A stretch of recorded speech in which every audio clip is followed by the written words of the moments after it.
Nous allons pouvoir procéder à la signature de la Convention d'engagement du Haut Conseil à l'égalité entre les femmes et les hommes pour une communication sans stéréotype de sexe. J'en profite pour excuser Paola Bergs, qui devait être ici avec nous pour procéder à cette signature, qui finalement sera là en conclusion en visio. Mais en échange, la présidente du Haut Conseil à l'égalité nous a transmis une vidéo pour saluer l'engagement du Conseil régional à l'occasion du 8 mars, la Journée internationale des droits des femmes. Et donc une vidéo qu'on va pouvoir diffuser avant de pouvoir procéder à la signature formelle de cette convention.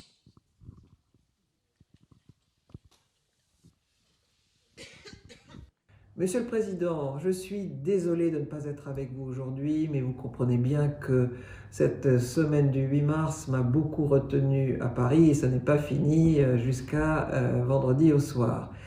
Je voulais quand même vous féliciter pour votre engagement et cette belle signature aujourd'hui qui vient bien compléter votre action importante au sein de la région en faveur de l'égalité entre les femmes et les hommes.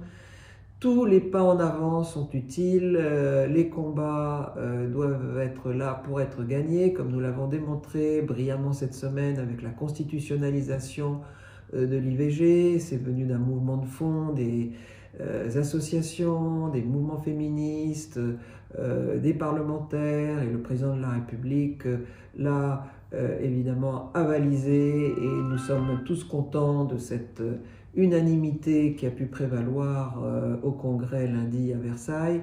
De même, toutes les autres mesures qui peuvent être poussées par vous-même, élus locaux, régions, la société civile, les parlementaires, tout doit être relayé, tout est utile, et chaque petit geste comme vous faites aujourd'hui sont quand même des grands pas sur le chemin de l'égalité. Beaucoup d'obstacles se dressent encore, comme nous l'avons indiqué dans notre dernier rapport sur l'état du sexisme en France. Il y a encore des réticences, il y a encore malheureusement des régressions, notamment dans les jeunes générations d'adultes, où on voit un sexisme qui est supérieur aux autres générations, qui est sans doute explicable par la prégnance du numérique, des réseaux sociaux et des séquences pornographiques qui ne sont malheureusement pas au service des femmes, mais en leur défaveur totale, vu les séquences de domination et de violence dont elles pâtissent. Il faut absolument mettre en avant l'éducation, la prévention, l'enseignement du respect, et ce que vous faites aujourd'hui y contribue. Il faut que toutes les petites Françaises et les petits Français apprennent l'égalité dès le plus jeune âge. Après, il faut continuer le combat, mais tout se démarre tôt. Et donc, je vous félicite encore, en étant désolé de ne pas être avec vous, mais je vous félicite encore de votre action et de votre belle matinée et de cette signature. À très vite, j'espère quand même, Monsieur le Président, et au revoir à tous qui êtes là, malheureusement sans moi, mais ça sera qu'un au revoir.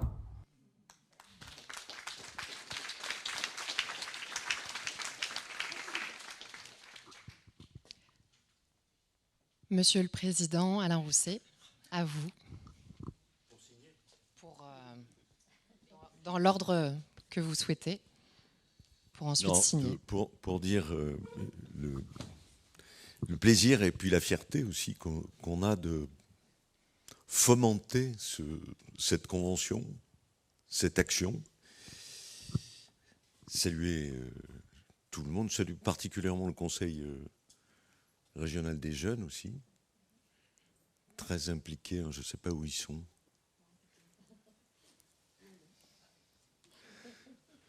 Merci. Merci d'être là. Et puis merci aussi de participer aux réflexions que la région peut avoir, aussi le questionnement que l'on peut se poser. J'ai bien entendu, comme vous, Sylvie, Pierre Brossolet, c'est pas toujours évident pour une collectivité territoriale, juste-elle une région, parce que nous n'avons aucun pouvoir réglementaire, d'une certaine manière, qui pourrait approfondir la recherche d'une égalité réelle. Et en plus, nous sommes dans un pays du verbe. Je ne sais pas si vous connaissez cette historienne que je cite souvent et dont j'ai à l'instant perdu le nom, Mona Ozouf. Mona Ozouf, qui a écrit un ouvrage, alors qui est un peu gros, qui s'appelle « De révolution en République » et qui regarde le mot égalité porté par les Jacobins pendant la Révolution et rappelé, et qui en fait est considéré comme une action.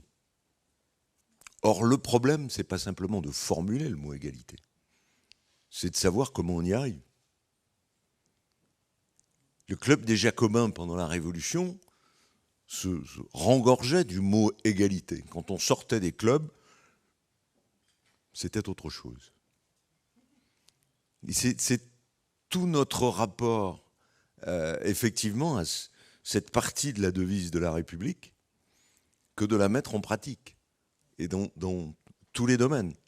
Alors, comment la région fonctionne ? D'abord, on a souhaité avoir une de nos collègues qui ait ça entre les mains. Catherine Ladune, qui aura l'occasion je suppose, de s'exprimer tout à l'heure, parce que le diable est dans le détail. Il est dans le détail des salaires, il est dans le détail des promotions, il est dans le détail des couleurs de peau, il est dans plein de détails. Et donc, si nous avons bien entendu un rôle en matière de fonctionnement de la région, je rappelle que la région, c'est quand même 9000 emplois. Alors je vois Naïma Charaï qui a porté ce dossier avec une grande vigilance et beaucoup d'efficacité. Et la politique qu'on a mis en place, Naïma d'ailleurs continue, parce que il y a aussi le monde associatif dans lequel tu te retrouves, qui porte aussi l'ensemble de ces actions. Et puis je vois même des Pessacaises ici. Je connaissais mon attachement singulier à Pessac et à toutes les actions, y compris de coopération. Ce qu'on a essayé de faire aussi, c'est, la région ayant la compétence économique, de conditionner nos aides économiques à cette recherche d'une égalité salariale, tant en termes de promotion qu'en termes de rémunération. Or, on sait que nous sommes même en retard, donc il y a des efforts à faire en Nouvelle-Aquitaine. Je crois qu'il y a 18%, quand je parcourais les notes, d'inégalité sur le salaire entre les hommes et les femmes. Je ne parle pas de la région, mais au niveau du monde de l'entreprise. Et je regardais dans le Monde d'il y a 2 ou 3 jours un article sur un rapport qui montrait que l'égalité homme-femme dans l'entreprise et dans l'emploi, l'égalité salariale, l'égalité de promotion, faisait faire un bond de compétitivité à l'entreprise de 20%. Donc c'est non seulement quelque chose... Comment ? Ben oui. C'est la dignité, c'est la fierté, puis c'est en même temps l'efficacité. Donc on a cette recherche. Après, je mesure aussi que les régions comme les départements, n'ayant pas de compétences pédagogiques, on nous a entrouvert la porte sur l'orientation des jeunes, mais on ne doit pas être assez intelligent pour avoir, comme dans tous les pays démocratiques, la responsabilité de l'éducation. Dans tous les pays démocratiques, c'est les régions qui pilotent l'éducation comme la santé. Et quand on regarde chez nous le rapport PISA et les dégâts en matière d'ascenseur social que l'organisation de l'éducation impose, c'est quand même totalement... Alors quand je discute de ça avec les syndicats enseignants, ils ne sont pas d'accord. Hein. Mais ça ne me dérange pas du tout. Parce qu'on démontre que la compétence régionale sur l'éducation serait plus efficace que la compétence de l'État. Quand on voit ce qui s'est passé récemment avec une certaine ministre de l'Éducation, il ne faut pas s'étonner que ça ne marche pas bien. Parce que la proximité, c'est toujours la reconnaissance des difficultés. Et on ne peut pas, quand on est un élu local, quelle que soit la sensibilité, ne pas réagir face à la souffrance, face à nos inégalités, face aux injustices et face à l'absence d'ascenseur social. Mais je ne fais pas l'unanimité dans les organisations syndicales, à part la CFDT, je ne fais pas trop l'unanimité. Eh bien, tant pis. Acceptez ma franchise, chère madame. En tout cas, je ne peux pas avoir des rêves tous les ans et puis me dire, il y a peut-être un autre système qui est plus efficace pour les profs et pour les élèves. Il faut prendre ça comme ça. Acceptez moi comme je suis. Parce que je crois que quand on transforme nos lycées tout au fond de la Creuse en université de proximité, ce n'est pas l'État qui l'a apporté. Quand je crée pour le ferroviaire un campus des métiers où on va faire en sorte que les filles puissent autant rentrer que les garçons, ce n'est pas l'État qui l'a créé, c'est la région. Donc là-dessus, je suis assez... Voilà. Mais on s'éloigne un peu. On s'éloigne un peu. Mais je sentais bien que j'allais vous titiller là-dessus, et ça me fait plaisir aussi de bousculer des certitudes. Parce qu'en matière politique, il faut avoir des convictions. Ce qui est insupportable, c'est les certitudes. Surtout quand elles ont des conséquences sur l'absence d'ascenseur social. Et ça concerne d'abord les filles. Ça concerne d'abord les filles. Parce que quand on regarde les statistiques dans l'éducation sur la promotion des filles, c'est bien inférieur à celle des garçons. Donc il y a tout faux. Il y a tout faux. Mais on est un pays où il y a des certitudes. Et moi, j'aimerais bien qu'on soit un pays qui a des convictions. Donc voilà, ce texte qu'on va signer avec le Haut Comité, c'est un texte de conviction. Après, comme on le dit, je le disais tout à l'heure, le diable est dans le détail. Comment on fait avancer? Et c'est pour ça qu'avec Catherine et avec, avant elle, avec Naïma, on a souhaité parler de réalité du mot égalité. Alors c'est peut-être un mythe à un moment donné, mais de voir les cas concrets en matière de formation, en matière d'éducation, en matière de promotion, en matière de conditionnalité de nos aides aux entreprises, comment on peut avancer dans ce domaine-là. Voilà. J'arrête parce que je ne vais pas faire une deuxième provoque, là. Voilà. Qu'est-ce qu'il faut que je fasse? Vous pouvez procéder à la signature, alors, qui est en 2 exemplaires, déjà signé par le Haut Conseil à l'égalité entre les femmes et les hommes.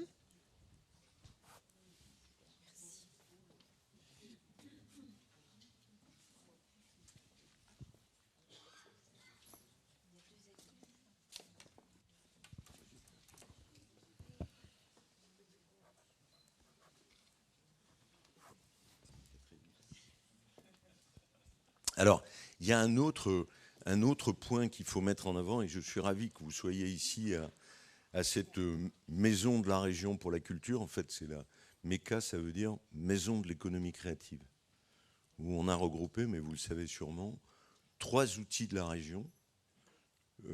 L'un sur l'art contemporain, l'autre sur le cinéma et le livre, et le disque aussi. Tout ça, ça vient de réformes qui avaient été proposées pendant les années 81, 82, 83 par Jack Lang dans le cadre de la décentralisation. La culture, c'est aussi une économie. Et donc, on a décidé de regrouper aussi la structure qui porte la préparation des spectacles vivants, que ce soit la musique, le théâtre, la chanson, etc., qui est installée ici et qui diffuse après sur plus de 250 lieux sur tout le territoire.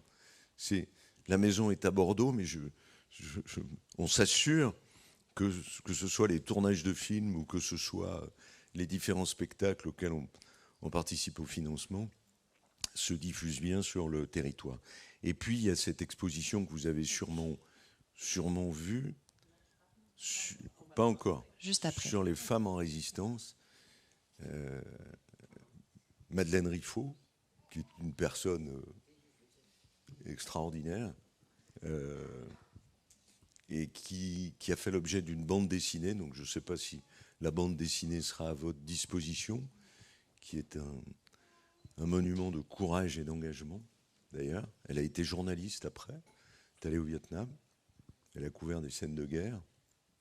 Je crois qu'elle est allée en Algérie aussi, me semble-t-il, en Indochine. Mais c'est des personnalités assez étonnantes. Et on a joué sur l'entrée au Panthéon des Manoukians pour aussi faire cette rétrospective et cette présentation de personnages incroyablement inspirantes, et notamment sur les femmes de la résistance. Alors Anne-Marie Cocula au-delà de Madeleine Riffaut, a présenté 5 portraits, mais il pourrait y en avoir plein d'autres dans toute la France, de femmes qui ont été des piliers de la résistance. Et donc voilà, on a essayé de faire quelque chose qui soit diffusé et qui joue sur l'ensemble des territoires et des départements de la grande région. Merci, Monsieur le Président. C'est bon,